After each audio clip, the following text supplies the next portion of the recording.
Oh, hey there, folks. Welcome to Turbo Tom's Totally Tubular 10-minute podcast. Yo-ho. Welcome to episode 3 of the podcast. And today I'm not going to mess around and I'm going to get right into some of the comments that I've gotten on TikTok lately. A couple of videos have done pretty well, and there's a lot of comments. A lot of comments that I've gotten in the past, too. So, throughout this podcast, I'm sure I'll answer the same question again, just because, sometimes, let's say I post a video answering the question and it only gets a few thousand views. I feel like most of the people that are my followers don't even get to see that response all the time. So, so we're going to get right into it. I will say this is my second take. I tried doing this a minute ago and I recorded the whole thing and I didn't have the echo cancellation on and my audio just sounded like shit. So I decided to do it again. So we're gonna get into it. I'm gonna probably you'll probably see it, but I'm not gonna share it. I'm gonna try to put up the videos in post production, so I don't have to mess with sharing and it kind of just it's a little more time consuming when I go to edit. Maybe I can save myself a little time by just putting in clips of the video in post production. So that's what I'm gonna try to do. All right, so. I jumped on the trend last week, or not even, just a handful of days ago, and on the dumb ways to die. Dumb ways to die. And then it pauses right before something horrible happens. And I, even though I've posted this video of my world title climb from 2018 a bunch of times, I had to post it again because it was kind of just perfect. Basically, what you'll see in this video is I'm racing my buddy Cassidy Shear.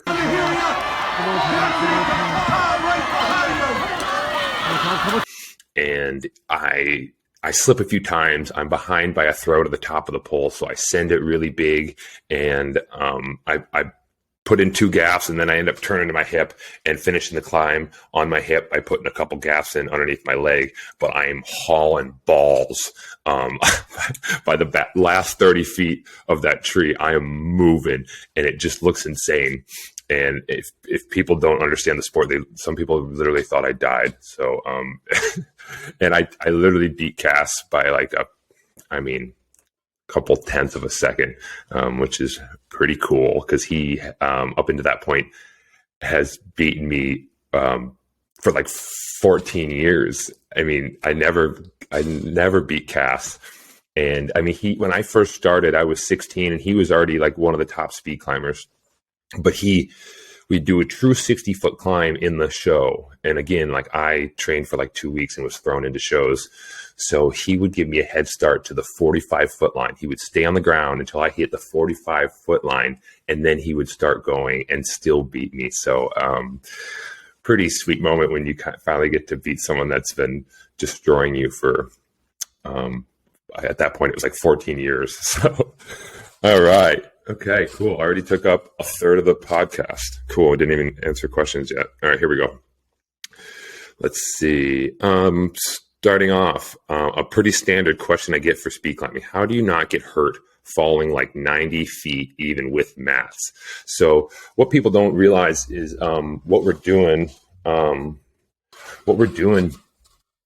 we're speed climbing when we're coming down that fast, whether we're on our hip or whatever. The whole idea is to have as much rope control as possible. So when we throw for that line at the top, we try to put ourselves in a position where our rope is high, our elbows are in, and we're kind of locked in. And we basically use that rope as a brake on the way down. Essentially, you're kind of taking the weight off the bottom half of your body by putting friction against that rope against the tree. And then our legs, we're not just jamming them back into the pole. I mean, I think people think we're just and sometimes it might look like that because we're not doing it right. So in a perfect world, you've got your rope high, your elbows in, and you're locked in that position. And then your legs are just brushing the tree. Your hips are just rolling out. And we also, most of us, some people on the West Coast don't do this, but I'm from Wisconsin. We were taught to bend the gaff itself, the spike itself, in and up a little bit. So as it enters the tree, it rolls out a lot easier. So essentially, yeah, if you're doing it right, when we first start teaching people to speed climb, we'll go up a couple steps. I'll lock my rope in like I just talked about, and then I'll take both gaffs out of the tree and be able to hang there. Now, you're not going to be able to make yourself come to a complete stop while you're, coming down that fast, but it'll definitely add some control to what you're doing. And even if you're falling on your side, you can still kind of slow yourself down enough to when you hit that pad, it's not just a complete free fall. So that's kind of what's going on there. So yeah, it looks like we're free falling, but we are in somewhat control. I will say when you see someone come down that fast, we're on the verge of losing it.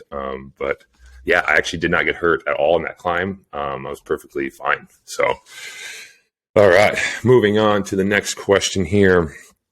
He always said, this is another question I get a lot. It says, "I'm sorry, but shorts, question mark. How many splinters do you have by the time you get down?"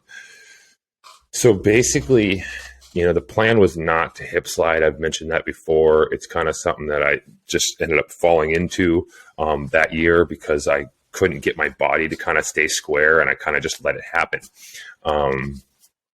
But yeah, at that, when you're coming down that fast, when you're moving like that, it's not really splinters. You're basically just peeling skin off your body. I know it sounds horrible, but that is what's happening. It's just a massive tree burn, and you'll get it on if you're really, kind of, or if you lose control or you slip. I used to always peel off like my forearms because that's kind of your hands and arms are close to the tree. But that when I lose control like that and I'm hip sliding, I've peeled a lot of skin off my thigh and hip area, and I've peeled some off my shoulder as well. I remember mentioning that year to a guy because he was kind of like, "You're going in shorts," and I'm like telling him something along the lines of, "I'm willing to sacrifice a little skin to the climbing gods for a world title." So, and that's exactly what I did. Yeah, it's just kind of part of the sport. If you climb long enough, you're gonna peel some skin off some part of your body. Yeah, well, that's why they call it, when we're at the World Championships, the area that around the speed climbing poles is called the loony bin because everyone thinks we're a bunch of psychos, which we are.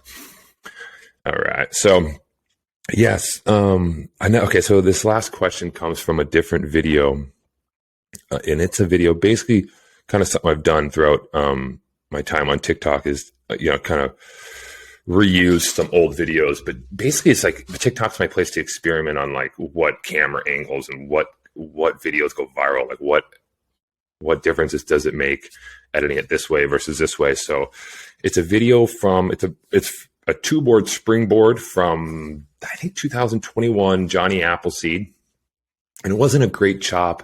The first pocket was good, and then the second one I didn't slab out. It wasn't a complete disaster, but it did sag on me just enough to basically take me out of the race. I think it ended up being like a 1:20 chop. So that's not great for me. I usually want to be around a minute, not under at this point in my career. And if I'm not, I'm usually something went wrong. And so what I did right there for that particular video is I just took that video, and I recommend anybody doing this as well. If you're trying to make videos go viral, experiment with zoom in a little bit, frame it in a little bit, and cut it down to like 10 seconds, that's the kind of world we're in with social media sometimes. Those reels on Instagram or TikTok is basically that same thing. You just kind of have to see what works. And a lot of times, even though I've used that video in the past, I haven't used that section of it in that format. So I like trim it down to like 10 seconds, zoom in a little bit, and add some music, and that's what's done well. So, all right, I got 1 minute here, a couple minutes here. I'll go over this question. Man, I wasted a minute talking about the stupid camera angle. That's all right. Why do you choke up so far on the axe for this event? Do you get better control on placement? And yeah, that's basically it. Those pockets have to be so precise in order for them to work that you wouldn't have the control and the precision you need when you're swinging that full axe. And you don't really need it to be buried. We're not trying to take out that much wood for that pocket. We're just trying to basically shape that pocket in the way it needs to be for that shoe to fit in there properly and wedge in there properly, So obviously, once we're done with that pocket and get up on that top board, then we go back to swinging the full axe to chop the block on top. But yeah, basically we choke up so we pretty much want more precision. We're more worried about precision than power. So that's why we do that. Everyone, it throws people off. People are like, hey there, next time you try swinging the whole axe. But that's just not how that works. So yeah. All right, guys. Appreciate you watching the show. Thanks for coming, and we'll see you next time. Have a good day. Yo-ho.